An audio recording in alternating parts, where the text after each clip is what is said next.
sidang pemeriksaan terhadap permohonan gugatan yang diajukan oleh Rudi. Sidang dibuka dan terbuka untuk umum.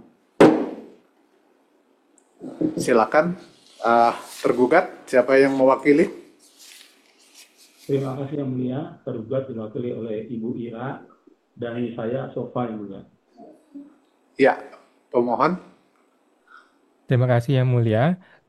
Saya Fungsiawan Kuasa Hukum, Bapak Sujono Kuasa Hukum, Bapak Budiman Kuasa Hukum, yang lainnya mungkin ada teman-teman penonton saja Yang Mulia. Terima kasih. Iya, ini ada sidang kedua ya. Kita coba mendengarkan dulu penjelasan dari tergugat apa yang menjadi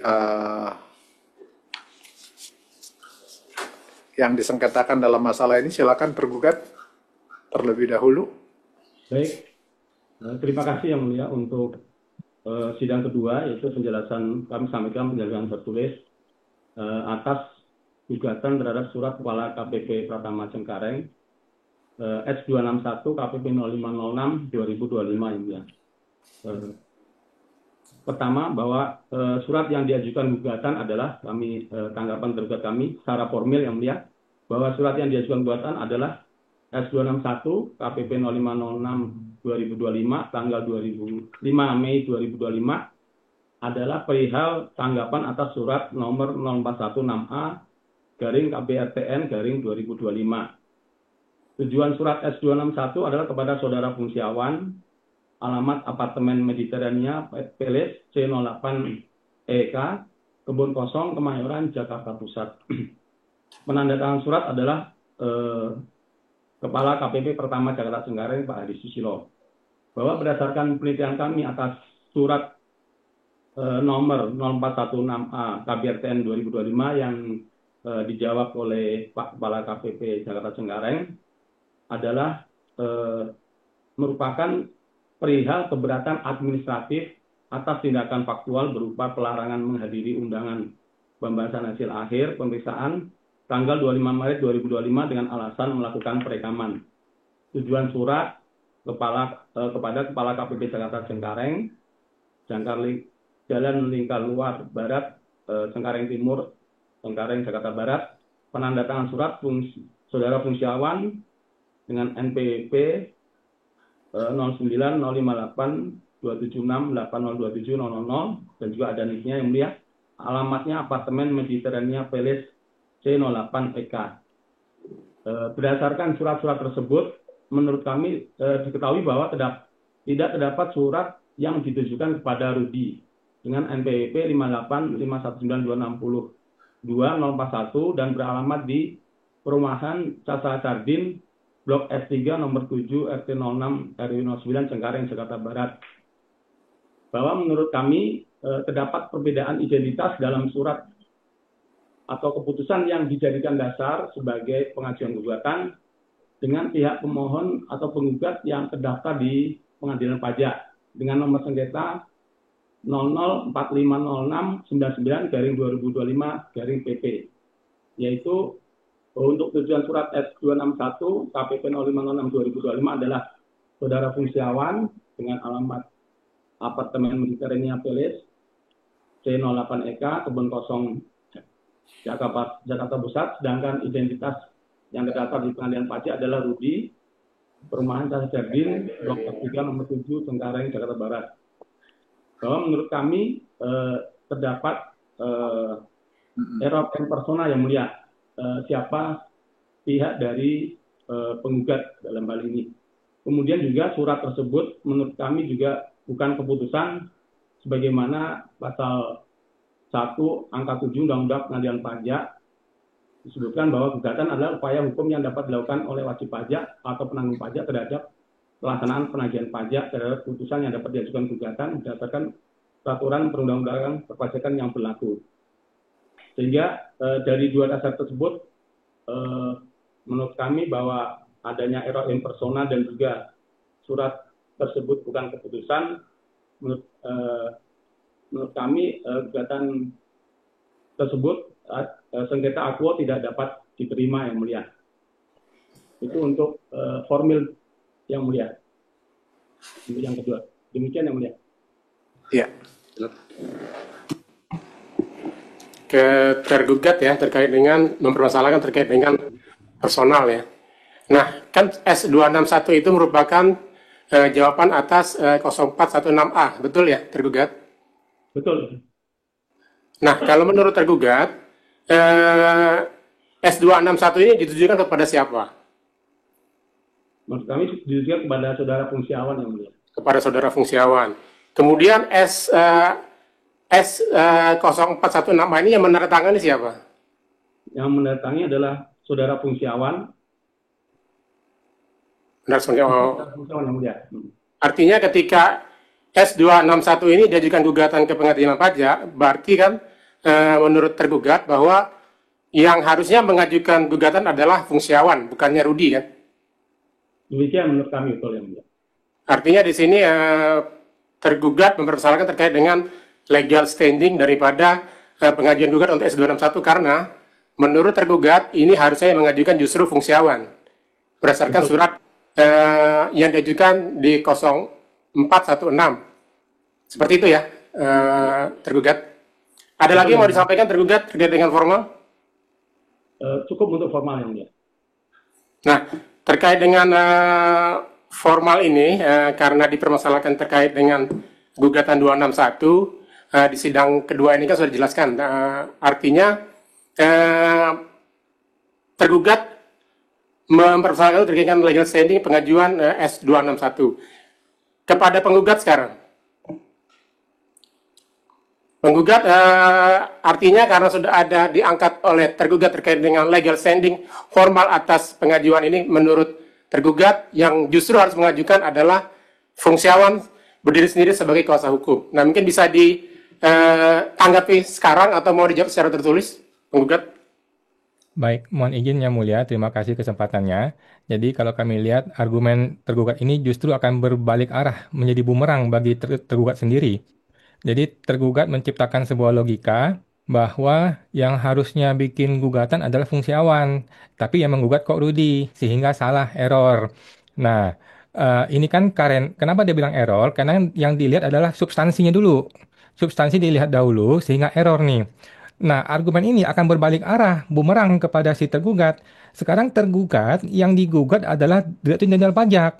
Tetapi yang hadir siapa? Yang hadir adalah Kepala KPP. Argumennya apa? Argumennya adalah substansinya. Substansinya bukan Direktur Jenderal Pajak. Substansinya kan harusnya kami nih, Kepala Kantor, dia bilang. Jadi ini berbalik arah nih, terjadi inkonsistensi. Argumennya si tergugat di kasus yang sekarang ini dia bilang harusnya fungsiawan tapi malah Rudi, tapi di kasus dia sendiri yang sidang yang lain yang satu lagi loh dia bilang kami nggak peduli siapa yang lu gugat, pokoknya yang hadir menurut kami si A, si kepala kantor. Jadi ini argumen ini berbalik arah, malah menjadi aneh, menjadi bumerang bagi mereka. Tapi nggak apa-apa Yang Mulia, kami izin akan menyampaikan keterangan tertulis untuk berikutnya untuk membahas ini.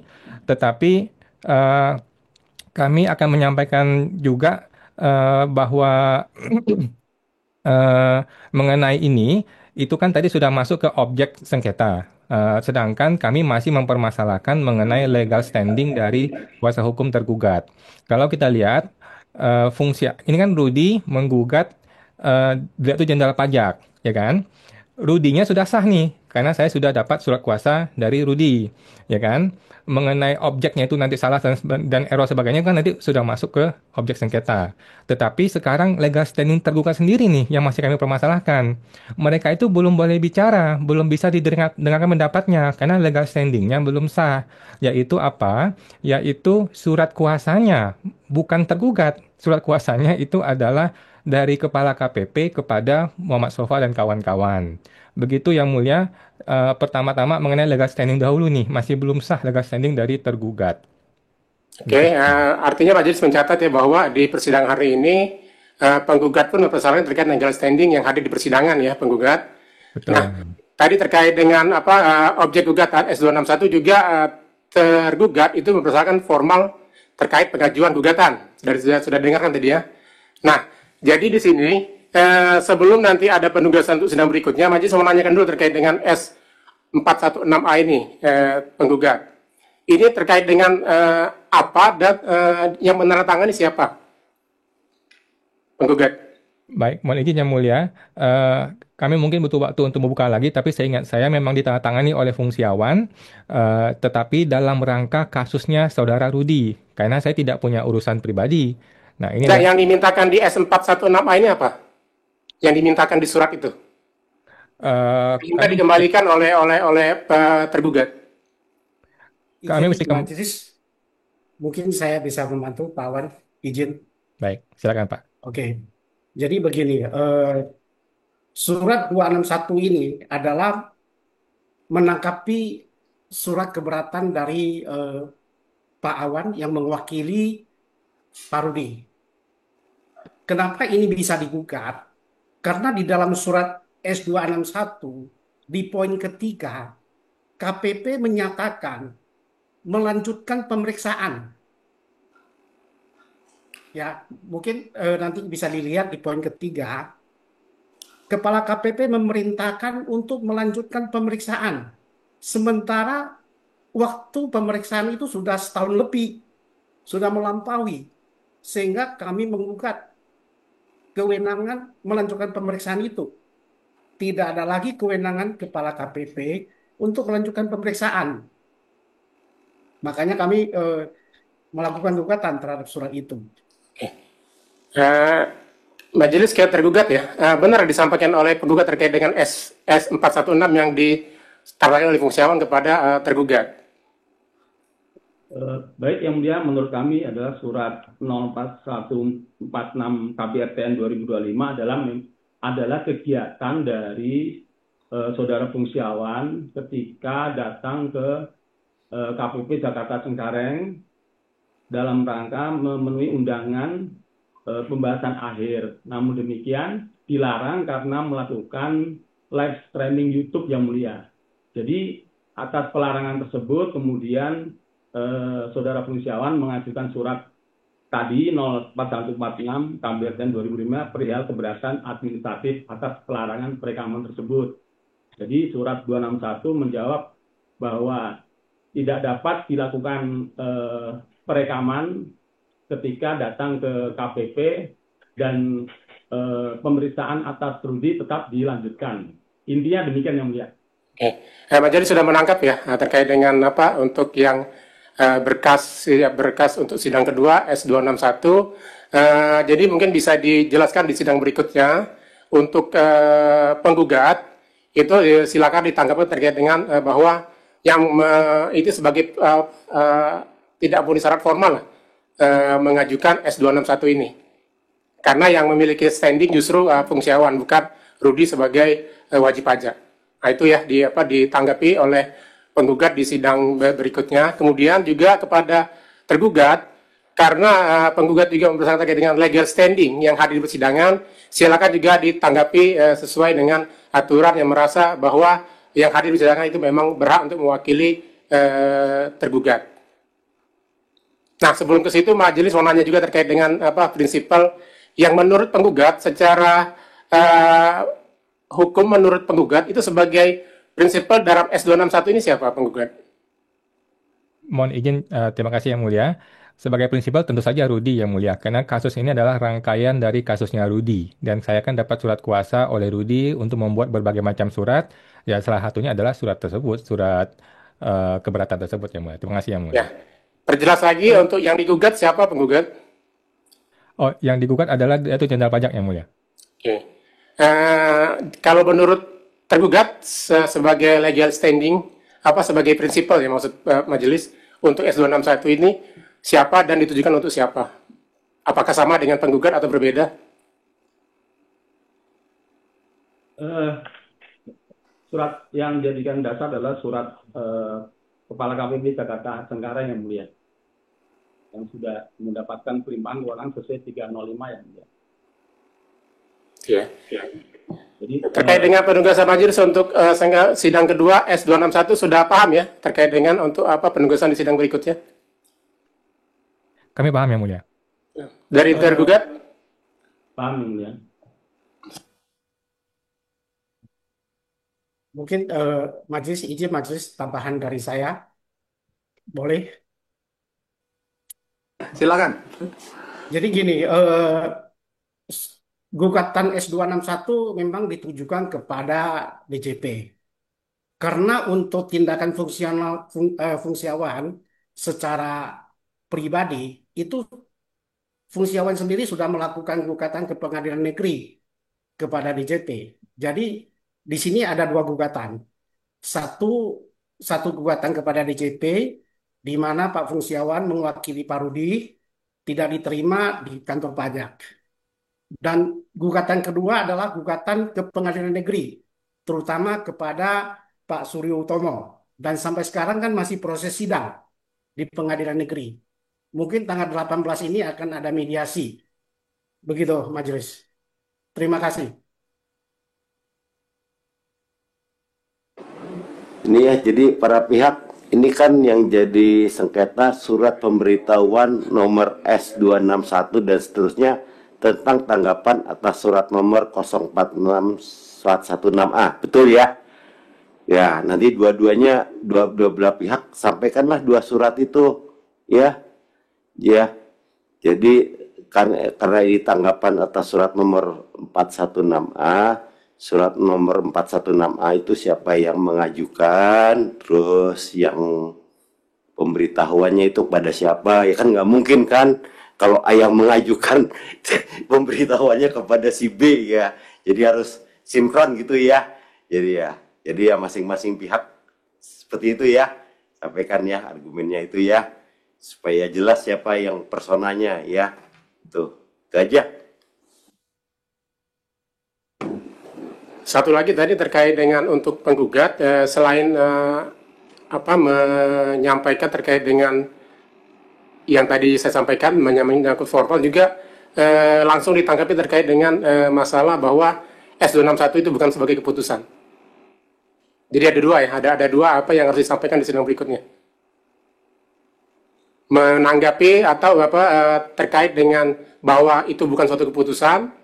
Yang kedua ya menjelaskan terkait dengan standing bahwa fungsiawan itu bertindak justru atas nama atas nama Rudi, seperti itu kan?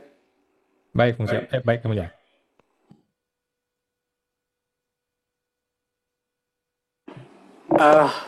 Gini, tadi kalau nggak salah dengar, jadi majelis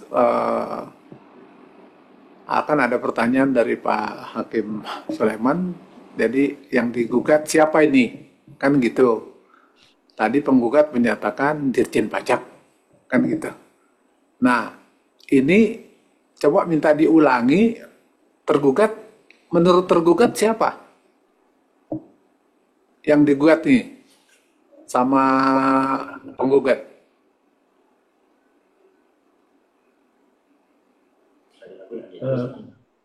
Menurut kami karena yang digugat adalah S261 KPP 0506/2025 adalah Kepala KPP Jakarta Cengkareng ini ya.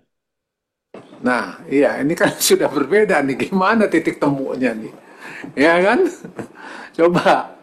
Ini coba kalau gitu nanti siapkan sekalian argumentasinya kan? Ya enggak? Nah, iya dua-duanya. Ya coba masing-masing punya argumentasi. Nah, baru kita bisa lihat nanti. Ya kan? Nah, kalau sudah beda gini kan memang nggak ketemu. Ya, mungkin yang kedua itu dulu ya. Nah, ini yang kelima nih gimana nih? Nih kayaknya penggugat banyak pertanyaan. Silakan majelis kasih kesempatan lah dulu. Baik, terima kasih. Gimana yang kelima, yang sidang kelima nih? Baik, terima kasih Yang Mulia kesempatannya. Yang pertama-tama kami sampaikan kami sudah mengupload surat tertulis, nanti akan disampaikan oleh Pak Sujono. Kemudian untuk S261 kami juga sudah mengupload surat kuasa tambahan untuk Pak Sujono dan Pak Budiman. Kemudian kami juga sudah mengupload surat pernyataan dari penggugat prinsipal yang menyatakan bahwa fungsiawan berwenang menandatangani surat gugatan tersebut. Kemudian kami juga izin untuk keterangan ahli. Kami akan menghadirkan ahli pada sidang berikutnya. Mohon izin agar sidangnya on-site di Pengadilan Pajak Jakarta di Jalan Hayam Wuruk. Kemudian untuk surat tertulis dari tergugat, kami akan sampaikan tanggapan tertulis juga di sidang berikutnya. Dan tambahan dari majelis. itu. Kemudian selanjutnya mohon izin kepada Pak Sujono untuk menyampaikan keterangan tertulis kami. Terima kasih, Yang Mulia. Ya, terima Iya, kasih, Kak. Silakan, Pak. terima kasih yang mulia Majelis Hakim yang saya hormati.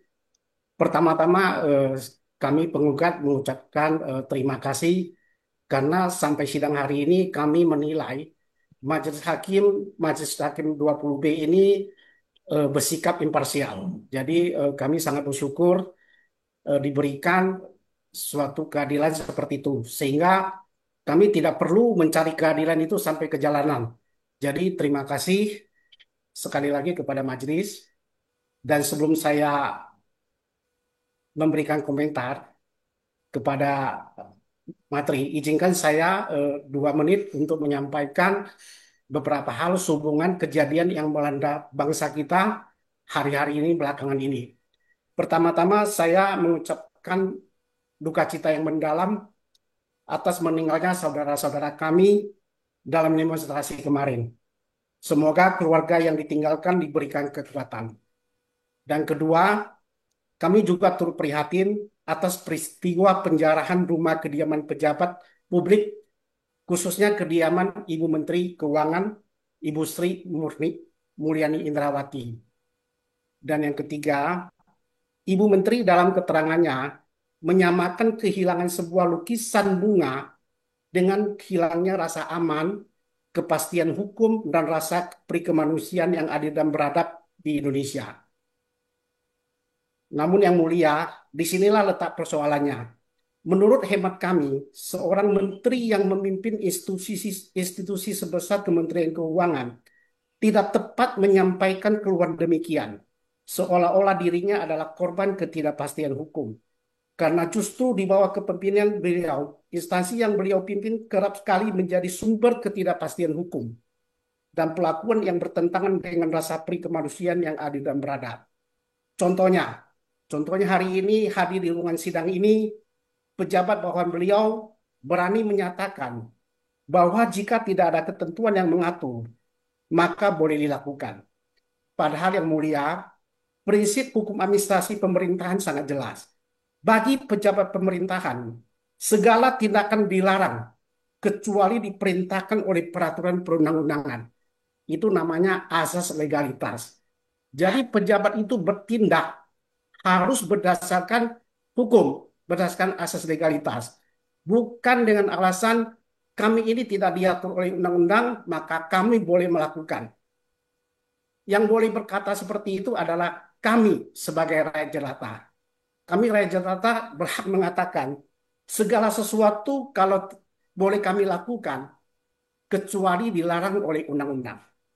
Jadi dalam hal ini kita bisa membayangkan betapa berbahayanya bila pejabat negara justru membalik logika hukum ini dan bersikap seolah-olah semua boleh kecuali dilarang.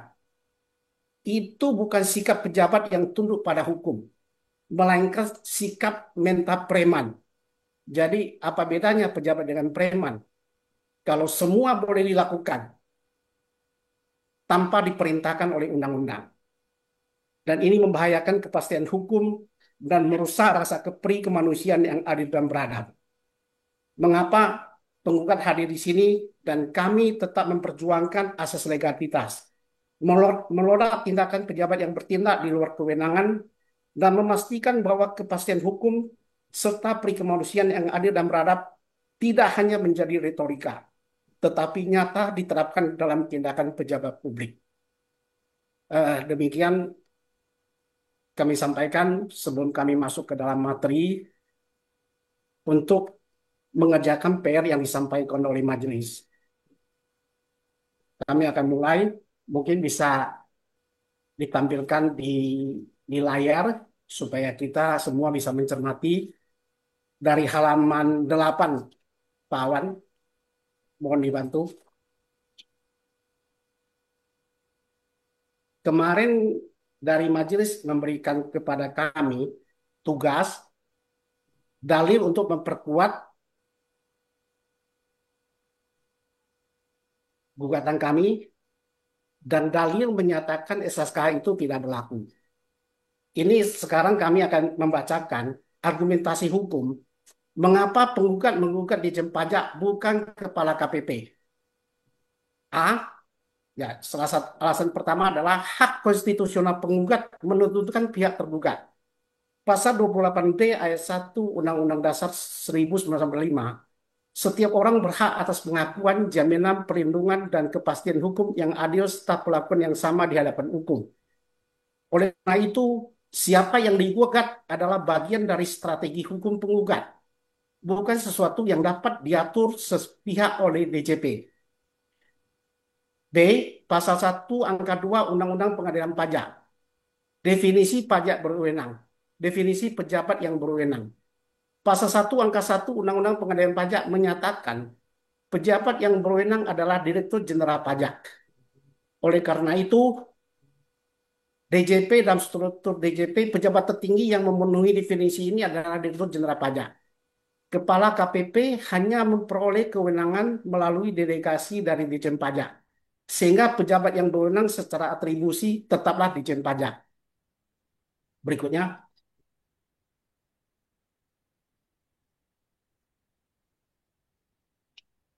menggugat atasnya. Menggugat Ditjen Pajak adalah pilihan yang langsung mengarah pada pejabat yang memiliki kewenangan asli, atributif ya, dan bertanggung jawab penuh atas kebijakan dan tindakan di seluruh jajaran DJP. Pasal 1 Angka 5 Undang-Undang Pengadilan Pajak. Definisi sengketa pajak. Pasal 1 Angka 5 mendefinisikan sengketa pajak sebagai sengketa antara wajib pajak dengan pejabat yang berwenang sesuai pasal 1 Angka 1 di atas, yaitu Dirjen Pajak. Karena pasal 1 Angka 1 menunjuk Dirjen Pajak sebagai pejabat yang berwenang, maka secara sistematis pasal 1 Angka 5 menegaskan bahwa sengketa pajak antara wajib pajak dan DJP dapat langsung diarahkan kepada Dirjen Pajak. Gugatan kepada Ditjen Pajak sepenuhnya sejalan dengan konstruksi definisi dalam Undang-Undang Pengadilan Pajak. Huruf D, Pasal 88 ayat 2 Undang-Undang Pengadilan Pajak. Pelaksanaan putusan. Putusan pengadilan pajak harus dilaksanakan oleh pejabat yang berwenang. Jika tergugat adalah Ditjen Pajak, maka putusan akan langsung dieksekusi oleh pejabat puncak yang memiliki kendali penuh atas pelaksanaan putusan di seluruh unit vertikal DJP. Efektivitas pelaksanaan putusan terjamin karena tidak memerlukan eskalasi administratif ke pejabat atasan. Jika tergugat adalah kepala KPP, satu ya, bila kewenangannya dicabut, ia tidak lagi berwenang melaksanakan putusan. Hal ini berpotensi menimbulkan eksepsi salah pihak atau alasan tidak dapat dilaksanakan. Makanya di sini kami tidak mau mengambil risiko karena ini dapat mengakibatkan gugatan tidak diterima atau pelaksanaan putusan menjadi berlarut-larut. Risiko delegasi yang dapat dicabut. Fakta hukum. Kewenangan kepala KPP berasal dari delegasi Ditjen Pajak melalui Kep 305. Delegasi bersifat dapat dicabut kapan saja oleh pemberi delegasi apabila pelaksananya menimbulkan ketidakefektifan penyelenggaraan pemerintahan. Itu bisa dilihat di pasal 13 ayat 6 Undang-Undang Administrasi Pemerintahan. Jika tergugat adalah kepala KPP, pencabutan delegasi selama proses sengketa berlangsung akan menyebabkan tergugat kehilangan legal standing. DJP dapat memanfaatkan pencabutan itu untuk mengajukan eksepsi bahwa tergugat sudah tidak lagi memegang kewenangan atas objek sengketa. Kondisi ini membuka celah bagi hakim untuk menyatakan gugatan tidak dapat diterima. Pasal 13 ayat 5 Undang-Undang Administrasi Pemerintahan. Pemberi delegasi tetap dapat menggunakan sendiri kewenangan. Badan dan atau pejabat pemerintahan yang memberikan delegasi dapat menggunakan sendiri wewenang yang telah diberikan melalui delegasi kecuali ditentukan lain dalam ketentuan peraturan perundang-undangan. Artinya, meskipun kewenangan menerbitkan SPHP telah didelegasikan kepada kepala KPP, Dirjen Pajak tetap memiliki hak untuk menggunakan sendiri kewenangan itu. Hal ini menegaskan bahwa secara hukum, Ditjen Pajak adalah pemilik asli kewenangan yang dapat bertindak langsung atas objek sengketa. Dengan demikian, menggugat Ditjen Pajak bukan hanya sah, tetapi juga lebih tepat karena beliau tetap dapat bertanggung jawab dan melaksanakan kewenangan itu tanpa bergantung pada pejabat penerima delegasi. Poin G,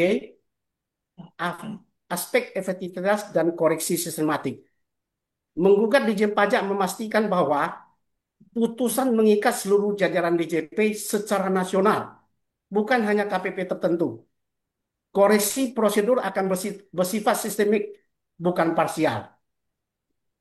Menggugat kepala KPP hanya memberikan efek pada satu unit kerja, sehingga tidak efektif untuk mendorong perubahan kebijakan nasional. Kesimpulan, berdasarkan pasal 28 ayat 1 Undang-Undang 45, pasal 1 angka 1, pasal 1 angka 5, dan pasal 88 ayat 2 Undang-Undang Pengadaan Pajak, serta pasal 13 ayat 5 dan 6 Undang-Undang Administrasi Pemerintahan, Direktur Jenderal Pajak adalah pejabat puncak dengan kewenangan atribusi, bertanggung jawab atas kebijakan dan tindakan seluruh jajaran DJP, serta berwenang melaksanakan putusan pengadilan. Kewenangan ini tetap melekat meski telah didelegasikan, sehingga pilihan mengugat Ditjen Pajak adalah tepat secara hukum dan strategis, menjamin efektivitas pelaksanaan putusan, dan menghindari risiko gugatan tidak diterima akibat perubahan kewenangan di tingkat pelaksana. Pemilihan tergugat adalah hak konstitusional penggugat. Karenanya kuasa hukum tergugat yang keabsahannya disengketakan tidak berwenang menentukan ke bawah dikit. Tidak berwenang menentukan atau mengubah pihak yang digugat. Poin 3, argumentasi hukum menyatakan kepala KPP bukan pihak tergugat yang sah. Kepala KPP bukan pihak tergugat yang sah. Bahwa berdasarkan hukum acara, pihak yang digugat dalam perkara aku adalah Direktur Jenderal Pajak, selaku pejabat yang berwenang menurut atribusi undang-undang. Akan tetapi, surat kuasa yang diajukan di persidangan justru diterbitkan oleh Kepala KPP, yang secara hukum bukanlah pihak tergugat dalam perkara ini. Dengan demikian, kehadiran kuasa hukum tergugat di persidangan telah kehilangan dasar keabsahan karena bersandar pada pemberi kuasa yang bukan pihak dalam sengketa. Pelanggaran pasal 123 HIR ya, bahwa pasal 123 HIR menentukan bahwa segala perbuatan beracara hanya dapat dilakukan oleh pihak yang berhak atau oleh kuasa khususnya. Satu, pihak yang berhak dalam perkara ini adalah Ditjen Pajak, bukan Kepala KPP. Karena surat kuasa khusus diterbitkan oleh Kepala KPP, maka kuasa tersebut cacat formil sejak awal. Akibatnya, seluruh tindakan kuasa hukum tergugat tidak sah dan tidak memiliki akibat hukum. Pelanggaran pasal 34 ayat 1 Undang-Undang Pengadilan Pajak. Para pihak yang bersengketa masing-masing dapat didampingi atau diwakili oleh satu atau lebih kuasa hukum dengan surat kuasa khusus, yang mengatur secara tegas bahwa dalam sengketa pajak, pejabat yang berwenang atau kuasa hukumnya wajib hadir dalam persidangan. Frasa pejabat yang berwenang didefinisikan dalam pasal 1 angka 1 Undang-Undang Pengadilan Pajak, yakni Ditjen Pajak. Oleh karena itu, surat kuasa khusus seharusnya diterbitkan oleh Ditjen Pajak, bukan Kepala KPP. Penerbitan SKK oleh Kepala KPP bertentangan langsung dengan pasal 34 ayat 1 Undang-Undang Pengadilan Pajak, sehingga tidak sah menurut hukum. Ya, kesimpulan, berdasarkan pelanggaran terhadap pasal 123 HIR dan pasal 34 ayat 1 Undang-Undang Pengadilan Pajak, maka surat kuasa khusus tergugat adalah cacat formil dan batal demi hukum. Kepala KPP selaku pemberi kuasa tidak memiliki kedudukan hukum. Seluruh tindakan kuasa hukum tergugat di persidangan harus dianggap tidak pernah ada. Argumentasi mengapa kami menolak SKK tergugat. Melanggar pasal 11 Undang-Undang Administrasi Pemerintahan. Asas legalitas. Pasal 11 Undang-Undang Administrasi menegaskan bahwa kewenangan pejabat pemerintahan hanya dapat diperoleh melalui 3 ya. Pertama atribusi, kedua delegasi, dan ketiga mandat. Sumber kewenangan harus eksplisit dalam peraturan perundang-undangan. Tanpa dasar itu, tindakan pejabat menjadi ultravirus, cacat wewenang. Dalil kuasa hukum tergugat yang mengatakan tidak ada larangan berarti boleh. Nah, ini yang saya tadi bacakan di awal ya. Tidak ada larangan berarti boleh adalah logika yang keliru untuk pejabat publik. Karena bagi pejabat semua dilarang kecuali diperintahkan oleh peraturan perundangan. Ini namanya asas legalitas. Yang kedua, kami sebagai warga negara, ini yang berhak mengatakan semua boleh kecuali dilarang oleh hukum. Menggunakan logika tidak dilarang berarti boleh dalam konteks pejabat publik adalah bentuk penyamaran posisi hukum pejabat menjadi seperti rakyat biasa. Jadi pejabat itu tidak boleh menyaruh sebagai rakyat jelata untuk membenarkan tindakan yang merugikan hak wajib pajak.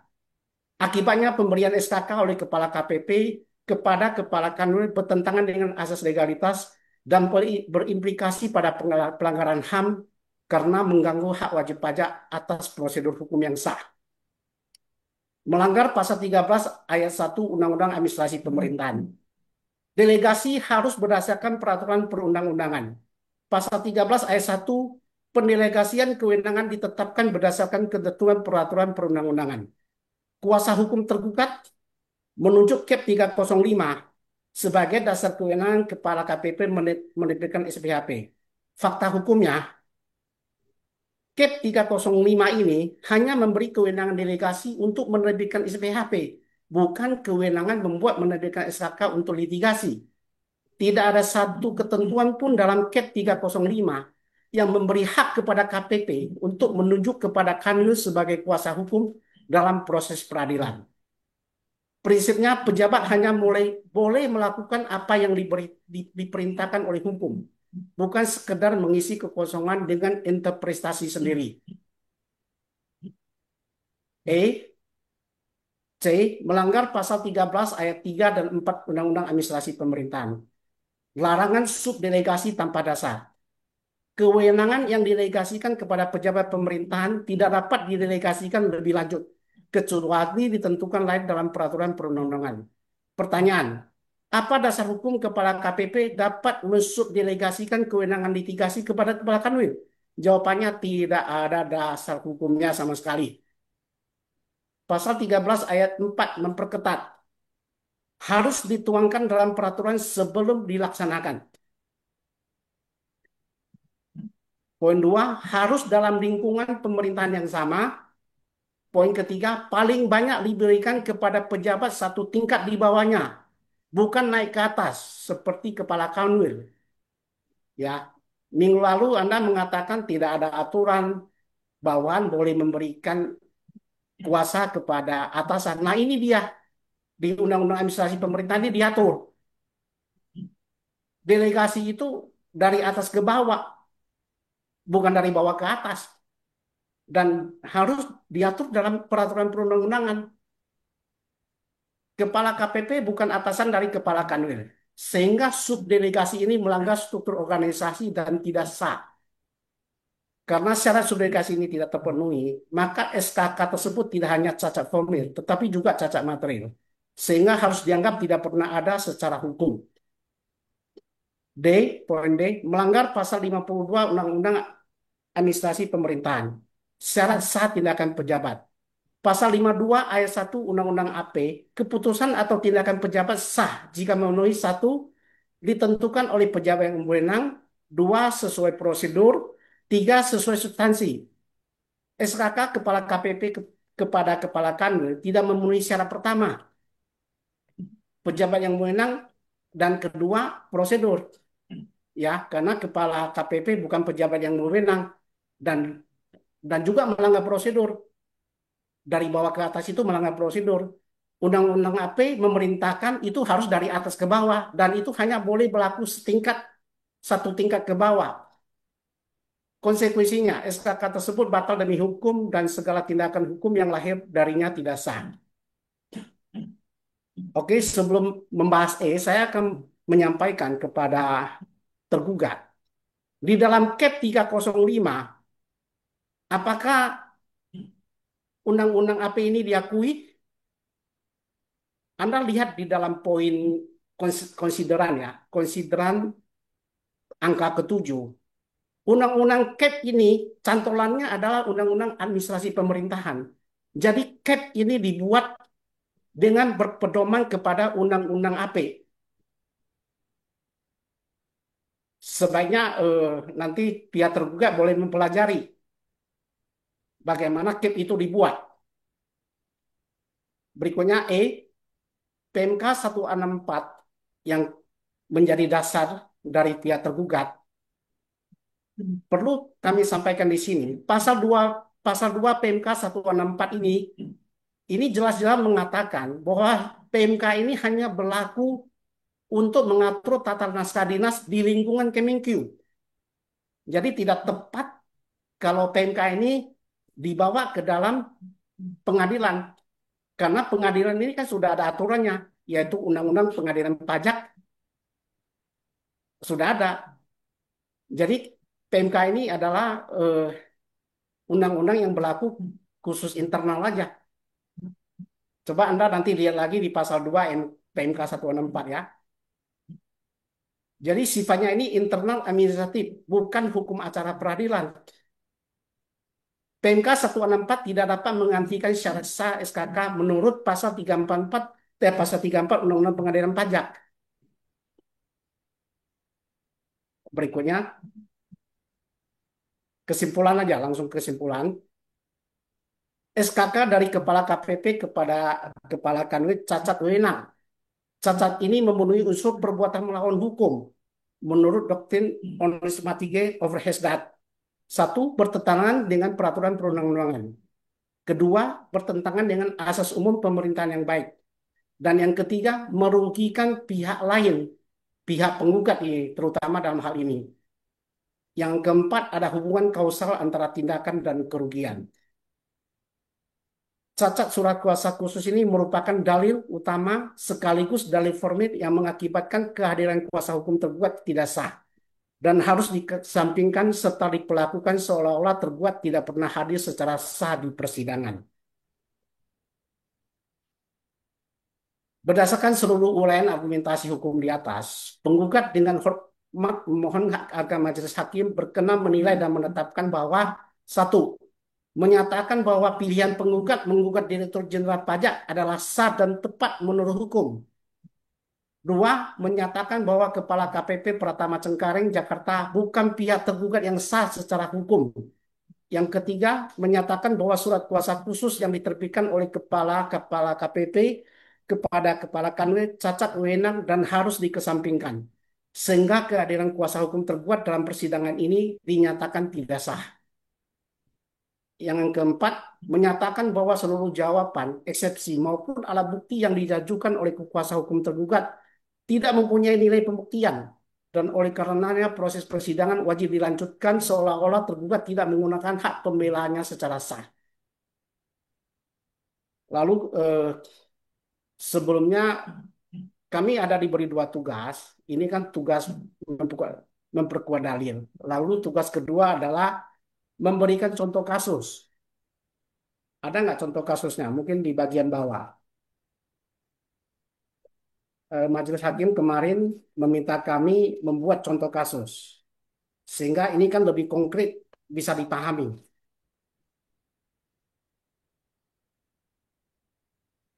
Ilustrasi, kayaknya agak di bawah ini. Ilustrasi kasus konkret risiko menggugat Kepala KPP. Ini contoh B. Sebagai contoh nyata, terdapat SKP KB nomor 0002 atas nama Rudi tertanggal 23 Mei dengan nilai 10,5 miliar. SKP KB ini diterbitkan oleh Kepala KPP berdasarkan pelimpahan kewenangan delegasi dari KEP 305, lampiran X angka 49. Namun kepada Kepala KPP tersebut tidak dilimpahkan kewenangan secara eksplisit untuk mencabut, membatalkan, dan atau mengkoreksi SKP KB yang ia terbitkan. Jika penggugat mengikuti permintaan tergugat untuk menggugat Kepala KPP sebagai penerbit SKP KB, ini akan timbul risiko fatal. Apa itu risiko fatalnya? Sekalipun penggugat menang, putusan tidak dapat dieksekusi karena Kepala KPP memang tidak memiliki kewenangan mencabut, membatalkan, atau mengkoreksi SKPKB tersebut. Jika pihak tergugat tidak memiliki kewenangan penuh terhadap uji sengketa, berarti ada error in persona. Dengan demikian, Menggugat Ditjen Pajak sebagai pemegang kewenangan atribusi adalah satu-satunya pilihan yang aman secara hukum dan strategis bagi penggugat. Selain itu, sebagai kuasa hukum tergugat yang juga pejabat pajak, saudara berkewajiban memberikan informasi dan edukasi perpajakan kepada penggugat sesuai Per 13 garis miring PJ garis miring 2025 tentang piagam wajib pajak, khususnya hak wajib pajak pada angka 1. Mengarahkan penggugat kepada langkah hukum yang berisiko merugikan, justru bertentangan dengan amanat tersebut. Jadi penggugat ini harusnya diedukasi dengan cara-cara yang betul, bukan diedukasi dengan cara-cara yang tidak benar, sehingga pada akhirnya nanti akan merugikan wajib pajak. Mari kita contoh ilustrasi kasus konkret tergugat yang tidak sah. Sekarang kami meminta pihak tergugat membayangkan ilustrasi ini. Ya, bayangkan terjadi gugatan hukum di mana Direktorat Jenderal Pajak menggugat Direktur Utama PT Bank Mandiri sebagai pihak tergugat. Gugatan diarahkan kepada Direktur Utama karena dialah organ perseroan yang memegang kewenangan atribusi tertinggi untuk mewakili perusahaan di dalam maupun di luar pengadilan, sebagaimana diatur dalam Undang-Undang Perseroan. Namun, dalam persidangan, yang hadir bukanlah Direktur Utama atau kuasa hukumnya yang mendapat kuasa darinya, melainkan Kepala Kanwil Bank Mandiri Jakarta dengan membawa surat kuasa khusus yang diterbitkan oleh Kepala Cabang. Saya membalik. Sekarang Anda menghadapi gugatan yang seperti yang kami hadapi sekarang. Anda menggugat di RUT yang datang Kepala Kanwil membawa surat kuasa Kepala Cabang. Anda bisa menerima, pasti tidak bisa menerima karena ini kan kekacauan yang sungguh luar biasa. Kondisi demikian jelas mengandung cacat hukum karena ini error impersonal. Yang digugat adalah Direktur Utama Bank Mandiri, tetapi yang hadir justru Kepala Kanwil Bank Mandiri yang secara hukum bukan pihak tergugat. Surat kuasa pun diterbitkan oleh Kepala Cabang Mandiri Jakarta. Padahal Kepala Cabang bukanlah organ perseroan yang berwenang memberikan kuasa mewakili perseroan di pengadilan. Hal ini menimbulkan keadaan salah pihak karena baik pemberi kuasa maupun penerima kuasa tidak memiliki kedudukan hukum untuk menggantikan direktur utama. Pelanggaran terhadap hukum acara. Menurut pasal 123 HIR, setiap tindakan beracara hanya sah apabila dilakukan oleh pihak yang digugat atau kuasa khususnya. Karena kuasa tidak diterbitkan oleh direktur utama selaku pihak tergugat, melainkan oleh kepala cabang, maka SKK tersebut cacat formil dan tidak sah. Sama halnya dalam perkara pajak. Dirjen Pajak adalah pihak tergugat yang sah, sehingga surat kuasa tidak dapat diterbitkan oleh kepala KPP yang bukan pihak tergugat. Risiko putusan non-executable. Sekalipun DJP dimenangkan, putusan tidak dapat dieksekusi terhadap Direktur Utama Bank Mandiri apabila yang hadir hanyalah Kepala Kanwil dengan kuasa dari Kepala Cabang. Hal ini karena Kepala Cabang maupun Kepala Kanwil tidak memiliki kewenangan atribusi untuk mencabut, mengubah, atau melaksanakan keputusan strategis perseroan. Kondisi ini identik dengan risiko apabila yang dijadikan tergugat adalah Kepala KPP. Putusan tidak bisa dieksekusi karena kewenangan atribusi tetap berada pada Ditjen Pajak. Begitu kira-kira. Jadi kami telah mengerjakan semua PR yang majelis berikan kepada kami. Penjelasan dalih yang memperkuat kami dan berikut contoh-contoh. Dan kami juga minta tergugat bisa melaksanakan PR yang dikasih oleh majelis. Jadi kita berimbang. Apa tugas yang diberikan 100% kami kerjakan. Kalau tidak salah, kemarin dari pihak majelis meminta tergugat memberikan argumentasi dan memberikan satu contoh putusan saja. Adakah gugatan kepada Kepala KPP? Nah, hari ini kita mau mendengar. Ini kita sudah diberi waktu 3 minggu loh. Jadi tidak ada alasan PR ini tidak bisa dikerjakan, Pak Majelis. Terima kasih, Majelis yang kami hormati. Sekian.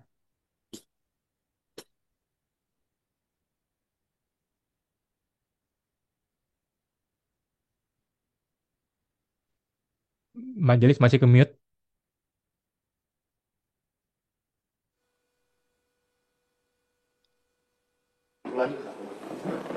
Ini tergugat kan di persidangan sebelumnya, ya kan, tergugat kan mendapat PR juga untuk menjelaskan, ya, yang seperti dikatakan tadi oleh penggugat. Ya, sekarang apa yang Anda mau jelaskan terkait dengan contoh dan contoh yang terkait dengan apa, surat kuasa ya? Kepala kantor digugat, kepala KPP. Itu gimana? Mohon izin Majelis Hakim yang mulia. Jadi terkait dengan contoh yang diminta, kami sampaikan yang mulia bahwa pelimpahan kewenangan dalam bentuk delegasi dari Dirjen Pajak kepada Kepala KPP terkait penerbitan SPHP itu baru terbit di tahun 2024 akhir yang mulia. Jadi produk hukum yang terkait dengan pelimpahan kewenangan yang berupa delegasi kepada Kepala KPP baru ada di tahun 2025. Dan dalam hal ini selain yang rugi ini tidak ada atau belum ada Majelis Hakim, belum ada produk hukum dari Kepala KPP yang digugat. Seperti itu dapat kami sampaikan Majelis. Oh, jadi belum ada. Jadi sebelumnya bagaimana? Kan Anda bilang bahwa produk itu baru ada tahun berapa? Tahun 2025. Jadi untuk pelimpahan kewenangan dalam bentuk delegasi kepada Kepala KPP itu baru terbit pada akhir tahun 2024. Oh, 24, ya. Produk hukum yang terkait dengan pelimpahan kewenangan dalam bentuk delegasi kepada Kepala KPP itu baru ada di tahun 2025 Majelis. Ya, dalam hal ini belum ada putusan. Enggak, yang sebelumnya itu jadi menggunakan apa? Yang sebelumnya pelimpahan kewenangannya dalam bentuk mandat. Jadi yang dalam bentuk mandat Majelis Hakim. Yang sebelum-sebelumnya itu?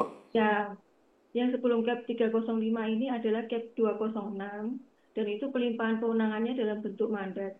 Sehingga setiap produk hukum yang terbit dalam bentuk mandat itu masih memakai atas nama Dirjen Pajak Majelis, di mana tanggung jawab dan tanggung jawabnya adalah pada Direktur Jenderal Pajak. Dalam hal ini yang diminta adalah contoh yang terkait dengan delegasi. Memang belum ada sampai dengan saat ini Majelis, mengingat produk-produk hukum dalam bentuk pelimpahan kewenangan dalam bentuk delegasi itu baru terbit di tahun 2025 dan belum ada yang diajukan permohonan banding ataupun gugatan dan belum ada putusan terkait itu. Demikian dapat kami sampaikan Majelis. Jadi kalau yang dahulu sudah ada nggak contohnya? Kalau yang dahulu Majelis, karena pelimpahan kewenangannya dalam bentuk mandat, maka putusannya adalah pengajuan permohonannya itu kepada Dirjen Pajak Majelis. Oh gitu bedanya.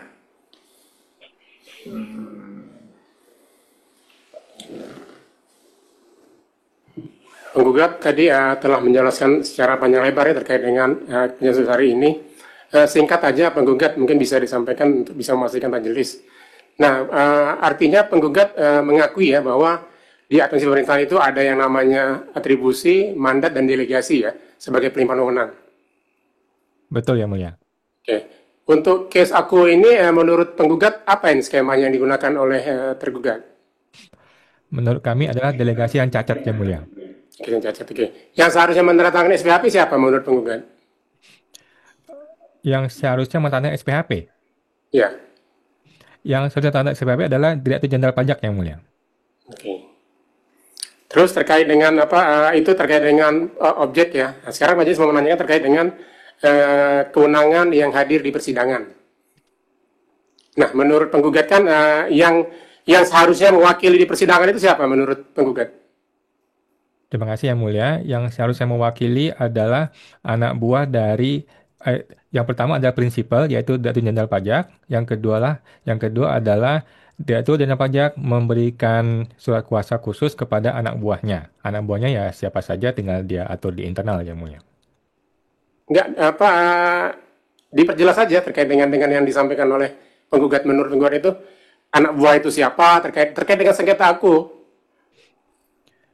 Terserah dia yang mulia, kan dia suka-suka dia dong. Kan dia punya anak buah, punya pegawai. Dia mau menghadirkan bawahan dia satu tingkat, harusnya satu tingkat sih, tetapi terserah dia. Kalau dia mau hadirkan kepala kanwil contohnya, ya itu kan haknya si tergugat melalui surat kuasa khusus. Oke.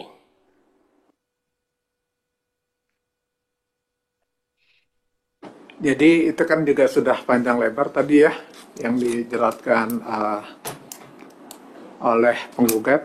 Nanti tolong di persidangan berikut nanti ditanggapi ya. Ya, tergugat. Baik, Majelis Ya, Hakim. ya. Ya, sekalian aja penuhi juga itu yang kemarin permintaan yang belum ada dari apa? Kan ada nyata tuh kemarin. Apa yang kami minta ya. Baik, Yang Mulia. Ya, itu kan tanggapi itu tadi. Anda kan menyatakan bahwa dulu tuh kewenangannya ini ya. Sekalian aja ditulis tuh cap-nya, lampirkan. Kalau bisa, ya kan? Jadi, jadi yang pendapat yang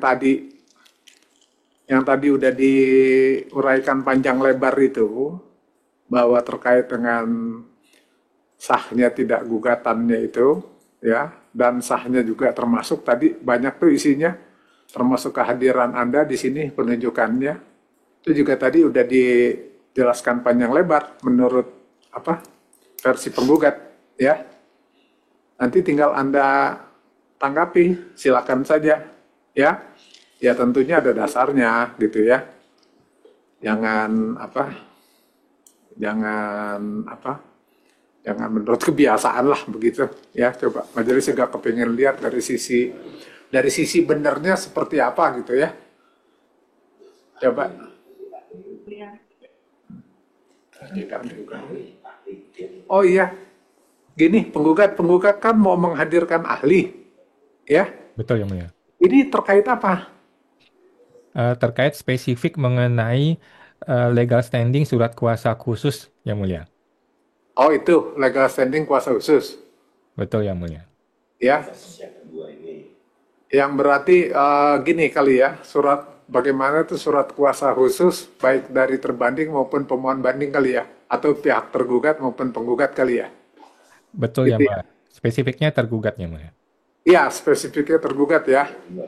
Iya. Ya, tentunya sekalian aja titip sekalian buat penggugat juga kan begitu. Iya, iya. Ya kan? Betul, Nah, betul, Pak. biar kita juga tahu utuh gitu. Ya kan legal standingnya seperti apa? Ya kan? Kira-kira siapa yang mau dihadirkan?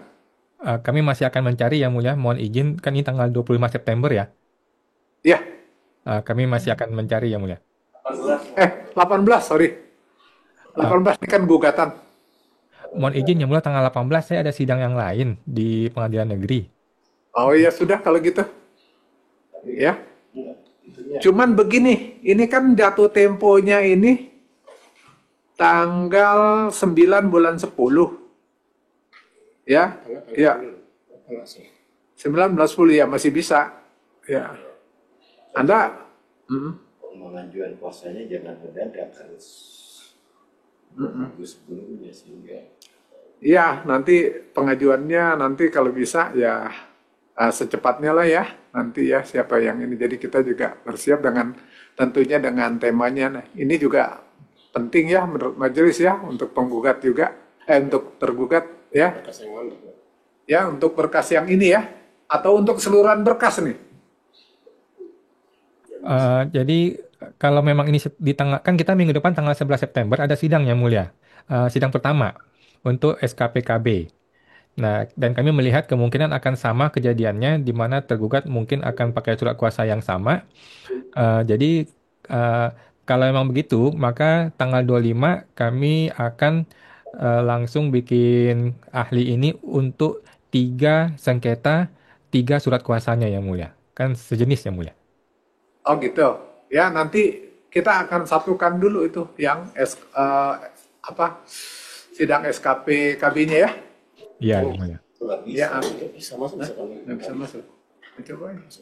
Ini penggugat kalau Anda mau menghadirkan ahli, Oh enggak. Sidangnya kan baru. ahlinya berarti kalau misalnya ini mungkin karena kebetulan tergugatnya sama satu. Seharusnya tuh satu berkas itu satu ahli itu untuk satu sengketa gitu. Jadi tidak bisa, kalaupun nanti ahli itu untuk 3 sengketa, nanti kita tanya lagi, dia ngomong lagi untuk yang sama, dia nanya kapan selesainya itu sidangnya gitu. Ya, jadi untuk yang mana dulu silahkan Anda tentukan, untuk yang mana dulu, apa yang untuk yang lama dulu ya, nanti Anda sampaikan klasifikasi kualifikasi ahlinya ya, dan apa yang akan dijabarkan dijelaskan oleh ahli. Nanti Pak tergugat juga ini karena ini harus independen ya, ahli itu kan harus independen, jadi masing-masing pihak juga memberikan kesempatan bertanya ya. Jadi terlepas dari apakah surat kuasanya itu memenuhi atau tidak, lebih baik tergugat juga hadir saja, dengarkan ya. Kalau misalnya nanti disetujui oleh ini ya, nanti tapi dengan catatan ya jangan mau besok sidang Anda menghadirkan ahli ya, paling dia 2 minggu sebelumnya, seminggu atau 2 minggu sebelumnya gitu ya. Nanti soalnya kan kasihan juga panitranya, kasih undangan, barangkali tergugatnya mau punya pertanyaan, jadi dengan topik ini gitu ya. Ya, silahkan. Baik, yang mulia. Baik, yang Ya, mulia. jadi memang majelis juga ya menyarankan ini ya tergugat ya nanti jangan tidak hadir ya. Nanti kan apa yang menjadi keterangan ahli ya atau pendapat ahli ya. Ini kan apakah itu menurut Anda tuh bermanfaat atau tidak? Paling enggak ini sebagai satu pengetahuan lah. Ya, mudah-mudahan ini memang yang berlaku umum. Ya, gitu. Jadi untuk sementara kita karena tadi ada peraturan mengenai satu bagian, kalau memang sama kan tentunya kita ya menganggap ya sama lah, karena yang surat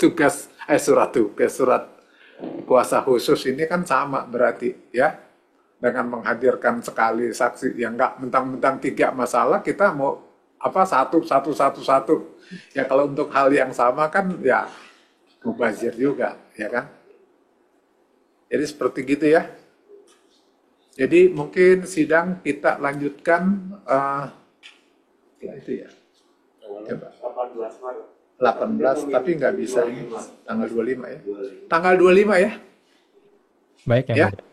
Ya, penggugat, tergugat ya. Kita lanjutkan tanggal 25. Izin yang mulia. Ya. Izin yang mulia sedikit menanggapi. Tadi kan tergugat menyatakan belum ada putusan yang digugat tuh, karena kan diminta contohnya nih. Apa iya dari Januari sampai September ini belum ada satupun gugatan ataupun banding terhadap SKPKB contohnya gitu? Ya, makanya itu coba tolong dicari ya, penggugat itu tergugat ya. Kita nggak usah jauh-jauh, hari ini saja kan, hari ini aja ada tuh sidang pertama. Sidang pertama kan pasti gugatan untuk tahun ini dong. Oh gitu. Ya, ya tergugat ya. Tuh sudah ada clue-nya tuh untuk hari ini. Kalau perlu memang kalau ada memang penggugat memang sudah tahu ya kasih tahu aja gimana itu. Ya kan? Atau mungkin simpelnya mohon izin tergugat atau kuasa hukumnya apakah ada di sengketa yang lain nih untuk tahun 2025 ini, yang dimana Anda tuh menggunakan surat kuasa dari kepala kantor. Nah, itu yang lebih tepat. Bukan sengketa kita ya, sengketa yang lain, tapi bukan yang saya nih, sengketa yang lain Iya. untuk tahun 2025 Anda tuh pakai surat kuasa Pak dari kepala kantor, ada nggak? Kalau ada, pasti ada dong, pasti ada sengketanya dong. Tapi apakah Anda menggunakan surat kuasa yang seperti ini? Atau ini spesial buat kita, surat kuasa seperti ini? Iya. Majelis Hakim, kami ingin memastikan terlebih dahulu yang dimaksud, yang diminta oleh penggugat ini surat permohonan ataukah putusan atau seperti Enggak, apa? ini ada, maaf Bu, ini ada azan, kita break dulu sebentar. Oh baik Pak, Ya, ya, skor cabut. Gini, ya, nanti tergugat, ya. Ini juga nanti Anda mempersiapkan diri, ya, karena Anda dibolehkan juga, ya, nanti ya, untuk bertanya, ya.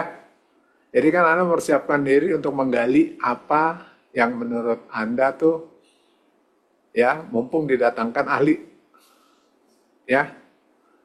Ya kami juga coba nanya-nanya, ya kalau mungkin kalau penggugat sudah banyak tahu ya silakan aja, gitu kan ya. baik Ya, Pak. penggugat, jadi majelis juga memberikan kesempatan yang seluas-luasnya nih kepada tergugat, ya. Baik yang mulia. Ya, Izin jadi ya, nggak mendengarkan gitu ya, nggak apa yang ada. Kalau bisa juga nanti tolong juga penggugat ahlinya itu kalau bisa yang nggak terburu-buru juga lah gitu ya. Maksudnya dalam menjelaskan ya, sehingga lebih mungkin lebih mudah lah dimengerti dan memberikan kesempatan gitu ya. Karena ada penceramah aja juga ada apa rasanya mau cepet-cepet aja ngomong selesai. Ya, nah, jadi gitu dulu. Sementara kita lanjutkan nanti tanggal 25 September. Izin Ya, yang mulia, izin sedikit yang yang mulia. mulia. ada lagi. Oh Apa iya, nih? iya.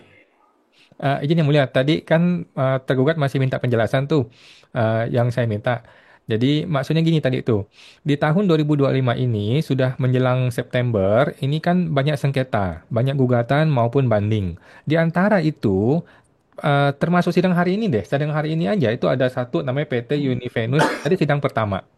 Nah, di dalam sidang gugatan dan banding ini kan pastilah ada gugatan atau banding terhadap surat pajak yang ditandatangani oleh kepala kantor yang mana terjadi di 2025.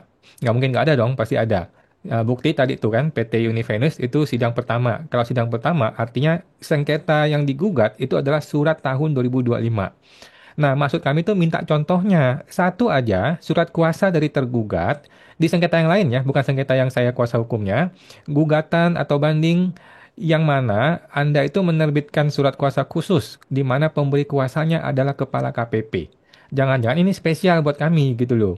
Kalau ini berlaku umum, harusnya sengketa yang lain juga ada dong, dan ini sangat mudah minta contohnya. Nah, kemudian kami juga ingin menanggapi mengenai tadi tergugat mengatakan bahwa gugatan kami itu tergugatnya adalah Kepala KPP Cengkareng. Kan ditegaskan ini yang mulia, sangat tegas ya bahwa tergugatnya adalah Kepala KPP Cengkareng. Padahal kan di surat gugatan itu menurut kami adalah Direktur Jenderal Pajak. Kami minta tolong dong ditunjukkan oleh tergugat nih di surat gugatan kami di bagian mana kami menunjuk bahwa tergugatnya adalah Kepala KPP Cengkareng. Makasih yang mulia. Izin majelis. Ya, Oke, mungkin saya menambahkan sedikit tentang sebenarnya tadi saya lebih meminta perlakuan yang sama. Artinya kalau kami mengerjakan PR yang diperintahkan oleh majelis hakim, tergugat sioknya juga melaksanakan PR yang diberikan oleh majelis hakim. Jadi ada kesetaraan antara penggugat dan tergugat. Eh, pada intinya, biarpun pada akhirnya nanti itu ada, sebenarnya bukti itu tidak begitu penting.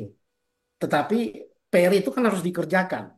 Kenapa saya bilang kalau itu pun ada itu tidak terlalu penting? Karena gini, seperti yang saya jelaskan tadi, Apakah kami boleh menggugat kepala KPP? Ya boleh-boleh aja. Tetapi kami memilih tidak mau menggugat dia. Karena kalau kami menggugat dia, kami ini kerjanya luar biasa capek. Lebih baik kami capek sekalian, kami gugat Ditjen Pajak yang lebih memiliki kepastian. Itu. Jadi kalau ditanya apakah boleh digugat kepala KPP, ya boleh-boleh sekali. Tidak ada tidak ada masalah. Tetapi adalah hak kami, strategi strategi hukum kami menentukan memilih untuk menggugat Ditjen Pajak karena bagi kami ini pilihan yang tepat dan strategis. Itu. Itu poinnya ada di situ. Ya, mudah-mudahan tergugat bisa menangkap. Jadi ya bukan kami tidak mau menggugat kepala KPP, boleh-boleh aja. Tapi dalam hal ini sangat merugikan kami kalau kami memilih menggugat kepala KPP. Jadi ini soal pilihan aja, soal pilihan siapa yang hendak kami gugat. Ini kan hak hukum kami gitu loh.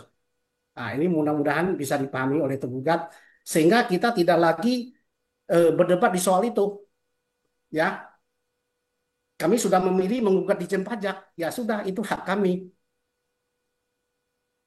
Anda nggak bisa mengatur-ngatur kami. Oh, enggak. Anda tidak boleh menggugat Ditjen Pajak. Anda harus menggugat kepala KPP. Karena dia yang tanda tangan. Ya, nggak bisa begitu. Nah, nanti giliran SKP gimana? Masa kami diarahkan untuk menggugat kepala KPP? Kan sebagai pejabat, kita harus mengedukasi masyarakat. Berbuat yang benar gitu loh.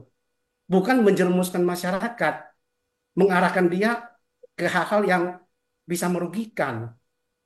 Kan hak-hak wajib pajak ini kan perlu dilindungi oleh pejabat. Bukan bukan pejabat mengambil keuntungan dari ketidaktahuan warga. Tidak begitu. Negara harus melindungi hak-hak rakyat melalui pejabat-pejabatnya. Makanya saya tadi bilang, dan sungguh miris, ya seorang kepala kantor wilayah mengatakan, saya boleh melakukan apa saja asal tidak dilarang undang-undang. Cilaka. Dan sangat miris itu menurut saya, majelis. Ini hal tidak boleh keluar dari mulut seorang pejabat. Dia itu akan bertindak jolim terhadap rakyat kalau dia punya pikiran seperti itu. Itu sudah sama seperti preman, majelis. Saya bilang itu kita tidak lebih dari preman gitu mental kita. Jadi saya sangat senang karena majelis Hakim 20B ini saya melihat sangat bersikap imparsial dan memberikan kebebasan untuk kita mencari keadilan. Dan terus terang majelis hakim, sidang kita ini diikuti oleh ribuan orang majelis hakim. Dan saya sendiri begitu banyak mendapat pertanyaan dari masyarakat terhadap sidang ini. Saya bilang sidang ini sangat bagus dan hakimnya luar biasa bijaksana. Dan ada juga masyarakat menuduh kami menghambat sidang ini, memperlambat sidang ini, karena terlalu mempersoalkan surat kuasa. Kami jelaskan, ini supaya masyarakat yang melihat video ini nanti akan paham. Sejak sidang kedua, kami sudah mengupload contoh surat kuasa yang diminta oleh tergugat. Betul ya, majelis hakim? Majelis hakim juga meminta kami mengupload contoh surat kuasa yang benar. Tetapi apa yang terjadi sampai hari ini? Mereka tidak mau mengikuti apa yang sudah benar. Dan saya menjelaskan kepada masyarakat, kami tidak ada etikat untuk menghambat persidangan. Kami ingin melakukan sesuatu itu yang benar. Tetapi apa yang sudah kami lakukan yang benar, ternyata kan tidak mau dituruti. Apa gunanya kami upload? Permintaan upload itu kami penuhi, tapi tidak diikuti. Akhirnya kita sampai sidang 5, sidang 6, dan harus menghadirkan ahli. Pertanyaannya, sekarang siapa sih yang mempersulit sidang? Apakah penggugat atau tergugat? Contoh yang sederhana aja. Kami sama-sama disuruh mengerjakan PR. Kami 100% kami kerjakan. Pertanyaan tergugat melakukan itu tidak. Jadi kami sangat menghormati persidangan ini. Sehingga apapun perintah dari majelis, itu kami berusaha penuhi. karena kami juga ingin mengedukasi masyarakat. Ya, mohon kepada tergugat, ya kita perlu hindari hal seperti itu. Artinya kita ini sebagai pejabat tidak boleh kita bertindak tanpa ada dasar hukum. Asas legalitas itu harus kita hormati bersama. Sehingga masyarakat itu tidak perlu turun ke jalan. Apa yang kita lihat hari ini, kenapa masyarakat bisa ribut jalanan? Karena mereka tidak memperoleh keadilan. Dan kami juga tidak memilih seperti itu. Kami memilih untuk mencari keadilan di pengadilan, bukan di jalanan. Itu, terima kasih majelis. Mohon izin majelis menanggapi. Kami selaku tergugat itu sudah memberikan surat kuasa khusus yang menurut kami memang sudah sesuai dengan ketentuan yang berlaku. Apakah itu sesuai dengan Undang-Undang Administrasi Pemerintahan maupun dengan Kepdikjen 305. Kami memang tidak mengupload surat kuasa khusus menurut yang benar sesuai dengan pemahaman penggugat. Tapi kami memang sudah menyampaikan surat kuasa khusus yang menurut kami memang sudah sesuai dengan ketentuan yang berlaku. Menurut kami majelis yang berhak untuk menilai apakah surat kuasa khusus atau surat tugas yang kami sampaikan itu memang sah atau tidak. Bagi kami untuk mewakili penggugat itu adalah majelis hakim dan bukan penggugat. Itu yang dapat kami sampaikan majelis. Dan yang kedua majelis dapat kami sampaikan bahwa pada persidangan di majelis hakim yang lain, majelis 9A, itu dengan WP yang lain, dengan kuasa hukum yang sama, yaitu saudara Fungsiawan, itu dalam penjelasan tertulisnya bahkan sudah mengakui surat kuasa khusus yang kami sampaikan dengan format yang sama yang kami sampaikan dalam persidangan ini. Demikian dapat kami sampaikan majelis. Terima kasih. Mohon izin yang mulia. Iya. Silakan. Mohon izin yang mulia. Tolong dibuktikan di mana kami mengakui SKK tersebut kami setujui. Nanti akan kami upload majelis. Ya, berarti baru omon-omon ya. Ya, nanti disampaikan aja ya. Ya, sidang berikutnya diupload ya. Nanti ya. Oke, baik, izin yang mulia. Terakhir yang mulia, kami tadi masih belum mendapat kejelasan nih. Kan tergugat atau kuasa hukum sudah yakin ini benar, ya kan? Gampang sekali. Ini pertanyaan klasik. Di dalam surat gugatan saya, siapakah tergugatnya? Menurut Anda itu di dalam surat gugatan kami itu siapa tergugatnya? Terima kasih yang mulia. Iya. Ya. Nanti dijawab aja ya di dalam tulisan, itu satu. Terus kedua, mungkin diluruskan sedikit. Maksudnya penggugat, ya, ini mungkin Anda menyampaikan argumentasi tulisan juga, gitu. Ya, dengan dasar-dasar hukumnya seperti begitu. Ya, jadi kalau Anda menggunakan itu, ada, gitu. Ya, mungkin itu. Jadi yang berikut aja deh, ya. Di persidangan berikut, ya. Anda langsung, maksudnya jangan sesimpel itu, coba pasti ada argumentasinya, nggak mungkin nggak ada argumentasinya, ya. Ya, cukup ya. Terima kasih yang mulia. Ya, kita lanjutkan tanggal 25 September 2025.